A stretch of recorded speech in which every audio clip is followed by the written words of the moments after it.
Well, if you believe some headlines, and there were a lot last year, you'd be convinced that Facebook is single-handedly destroying the institution of marriage. A study published in Computers and Human Behavior last year did find a correlation between Facebook use and the likelihood of divorce.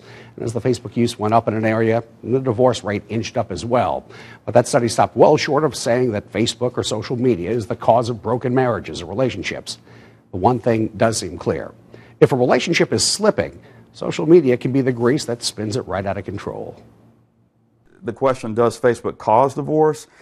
I don't know. I feel like the divorce was probably coming anyway, and Facebook just made it very easy and very accessible. So I think what we're seeing now is that it may not necessarily be that Facebook causes divorces, but there were cracks there already, and Facebook gets in there and really opens it up. A high school flame you haven't seen in years. Maybe someone you worked with long ago and never had the chance to really get to know. They may not be real threats to your marriage on the surface, but Facebook and similar sites can easily provide a slippery slope.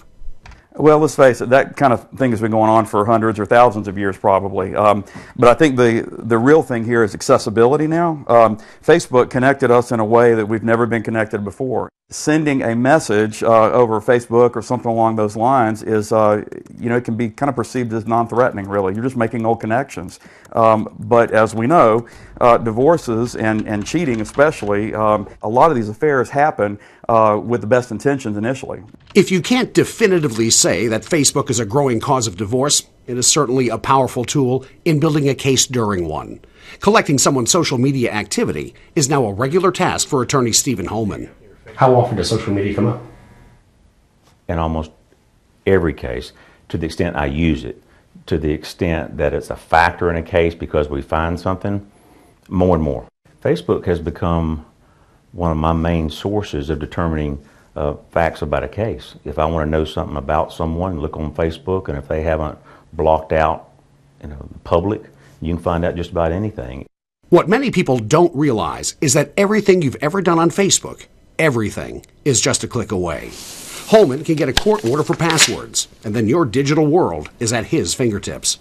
Florida is a no-fault state in divorce cases, so extramarital flirting really doesn't come into play. But when custody or visitation is on the line, social media can be a warehouse of evidence. The child has severe allergies, and there's pictures of mom or dad in a car smoking with the child in the car. It's very relevant, and the courts have basically said that there's no reasonable expectation of privacy when someone posts something like that on a social media network.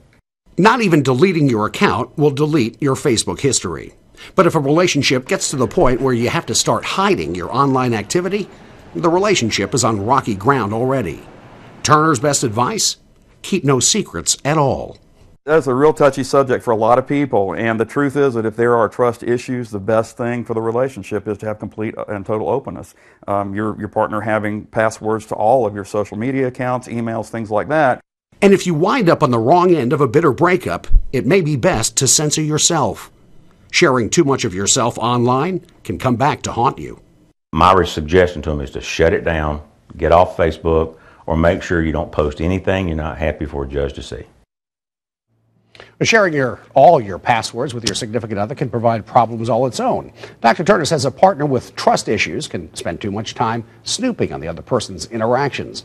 That, of course, can strain a relationship, whether something is going on shady or not. And just spending too much time on social media can be another cause of relationship strife. Dr. Turner says the rule of thumb is if you're checking Facebook once an hour or more, it's excessive.